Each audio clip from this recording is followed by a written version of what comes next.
Innal hamdalillahi nahmaduhu wa nasta'inuhu wa nastaghfiruhu wa na'udzu billahi min syarri anfusina wa min sayyiati a'malina.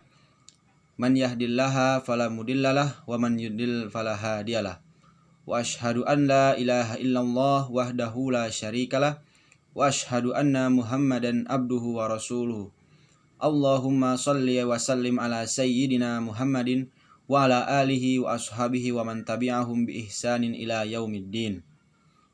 Ya ayyuhalladzina amanu taqullaha haqqa tuqatih wa la tamutunna illa wa antum muslimun. Ya ayyuhan nasu taqu rabbakumul ladzi khalaqakum min nafsin wahidatin wa khalaqa minha zawjaha wa batha minhuma rijalan katsiran wa nisaa'a. Wattaqullaha alladzi tasaaluna bihi wal arhami innallaha kana 'alaikum raqiba.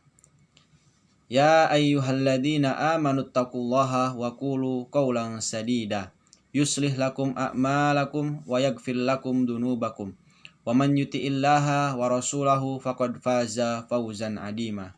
Amma ba'du.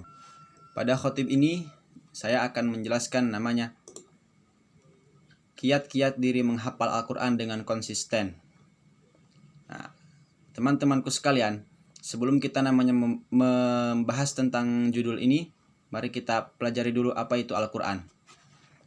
Sebagaimana yang saya ketahui adalah Al-Quran itu adalah kalamullah al-mu'jaz al-mutarattil ala khatimin nabi anbiya'i wal mursalin biwasitati al-amin Jibril alaihi salam al-muqtatabatu alal masahif al-manqul ilaina bit-tawatir al-muta'abbad bitilawatihi al-mabdu bi suratil Fatihah wal muhtam bi suratin Nas. Al-Quran adalah kalam Allah yang mengandung mukjizat, sesuatu yang luar biasa yang melemahkan lawan, diturunkan kepada penutup para nabi dan Rasul, yaitu Nabi Muhammad Sallallahu Alaihi Wasallam melalui malaikat Jibril, tertulis pada mushaf, diriwayatkan kepada kita secara mutawatir. Membacanya dinilai ibadah, dimulai dari surah Al-Fatihah dan diakhiri dengan surah An-Nisa. Nah, tentu pada judul ini kita akan membahas tentang kiat-kiat cara konsisten dengan menghafal Al-Quran. Sebelum itu ayat Al-Quran menjelaskan tentang menghafal Al-Quran adalah salah satu berlomba-lomba dalam mencari kebaikan. Allah berfirman dalam surat Al-Baqarah ayat 148 yang berbunyi, A'udzu billahi minasyaitonir rajim. Bismillahirrahmanirrahim. Walikulli wijhatun huwa muwalliha fastabiqul khairat. Aynama takunu ya'ti bikumullahu jami'a. Innallaha ala kulli syai'in qadir. Yang artinya, dan setiap umat mempunyai kiblat yang dia menghadap kepadanya, maka berlomba-lombalah kamu dalam kebaikan.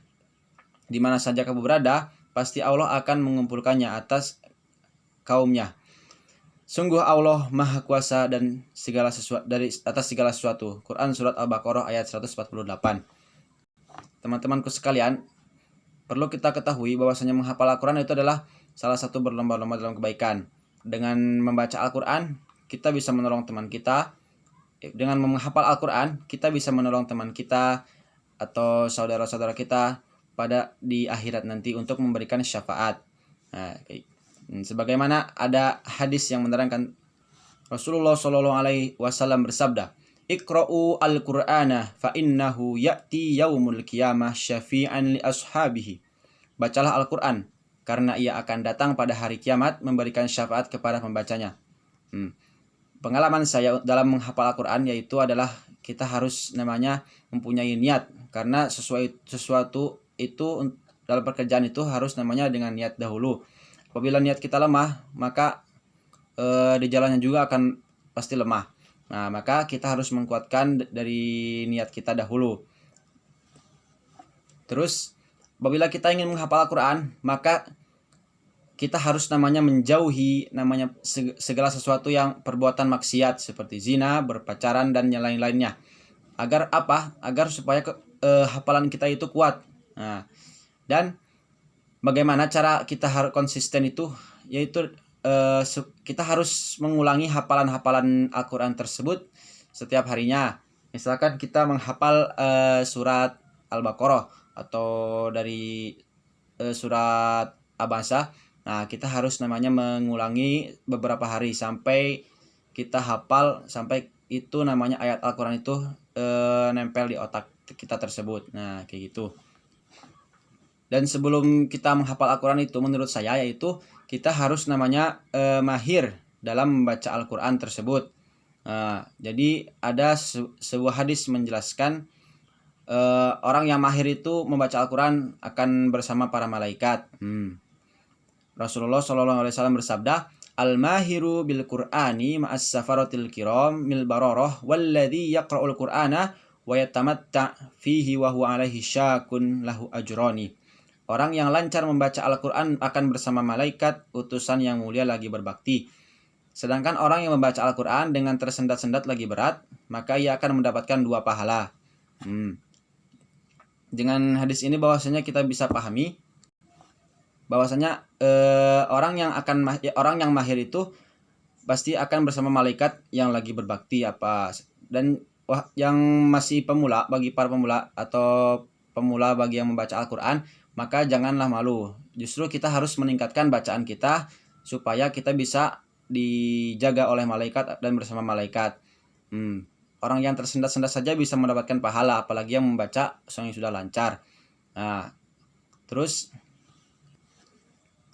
sebelum kita namanya menghafal Al-Quran, kita itu harus namanya belajar tajwid terdahulu. Supaya apa? Supaya kita tidak salah membaca. Nah, apabila kalau kita salah membaca, maka artinya juga akan berbeda. Nah, kayak gitu. Maka kita disarankan untuk namanya belajar tajwid terdahulu. Seperti gunnah, qalqalah, nah kayak gitu. Terus kalau misalkan kita mau menghafal Al-Quran, kita harus namanya memahami arti dari Al-Quran tersebut. Jangan cuma menghafal. Supaya apa? Agar supaya kita lebih cepat dalam menghafal. Jadi menurut saya belajarlah menghafal Al-Quran itu jadi harus memahami bahasa Arab terdahulu. Nah, kayak gitu. Maka dari sini kita belajar dari semester 1 namanya bahasa Arab. Agar apa? Insya Allah di masa depan kita bisa menghafal Al-Quran atau mulai dari sekarang dengan sangat mudah. Maka dari situ kita harus belajar bahasa Arab terdahulu. Perlu kita ketahui bahwasanya orang yang misalkan ada yang bersedekah ke Al-Quran. Nah, misalkan ada yang bersedekah atau mewakafkan Al-Quran kepada orang penghafal Al-Quran, maka pahalanya akan mengalir. Soalnya apa? Dalam suatu hadis meriwayatkan bahwasanya orang yang membaca Al-Quran itu akan memperoleh 10 kebaikan. Rasulullah SAW bersabda, Man qara'a harfan min kitabillahi falahu bihi hasanatan wal hasanatu bi asyri amsalihha la aqulu alif lam mim harfun walakin alif harfun walam harfun wa mim harfun. Nah, barang siapa yang membaca satu huruf dari kitab Allah, maka ia akan mendapatkan satu kebaikan dengan huruf itu, dan satu kebaikan akan dilipat gandakan menjadi 10. Aku tidaklah mengatakan alif lam mim itu satu huruf, tetapi alif satu huruf, lam satu huruf, dan mim satu huruf. Hadis riwayat Tirmizi. Nah, jadi jangan menyesal kalau misalkan kita dalam menghafal Al-Quran kita tidak mendapatkan apa-apa. Kita baca satu huruf saja sudah mendapatkan 10 kebaikan. Nah, kayak gitu. Nah, mungkin ini saja yang saya akan sampaikan kepada teman-teman sekalian. Jadi itulah menurut saya cara-cara kiat-kiat untuk konsisten dalam menghafal Al-Quran dan pengalaman saya. Nah, kayak gitu. Dan pesan saya kepada teman-teman sekalian, untuk menghafal Al-Quran tidak hanya hafalannya saja, tetapi juga harus paham Al-Quran tersebut dengan makna-maknanya. Nah, kayak gitu. Barakallahu li walakum fil Qur'anil azim wa nafa'ani wa iyyakum bima fihi minal ayati wa dzikril hakim wa taqabbal minni wa minkum tilawatahu innahu huwas samiul alim. Aqulu qawli hada wastaghfirullahal azim walakum fastaghfiruhu innahu huwal ghafurur rahim. Syukran. Wassalamualaikum warahmatullahi wabarakatuh.